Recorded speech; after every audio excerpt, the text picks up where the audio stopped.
ડાંગ જિલ્લામાં સંગીતના એક સાધન તરીકે ઉપયોગમાં લેવામાં આવતું પાવરી ખૂબ પ્રચલિત છે, જે દૂધીમાંથી બનાવવામાં આવે છે। દૂધીને કોતરી, બિયા કાઢી પોલી કરવામાં આવે છે। તેના ઉપલા છેડે વાંસની બે પોલી સળીઓમાં કાણા પાડીને ગોઠવવામાં આવે છે, જ્યારે નીચલા છેડે બળદનું શિંગડું અથવા તો તાડના પાનનું ભૂંગળું બનાવીને ગોઠવવામાં આવે છે। વચ્ચેના જોડાણ મધના મીણથી કરવામાં આવે છે। પાવરીને મોરપીંછ તથા અનેક જાતના ઝુમરોથી સજાવવામાં આવે છે।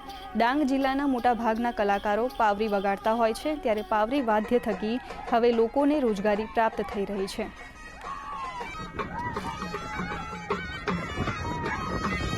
ये मुझे दादा ने सिखाए थे, वो मुझे आज काम आया और रोजी रोटी चलाता है।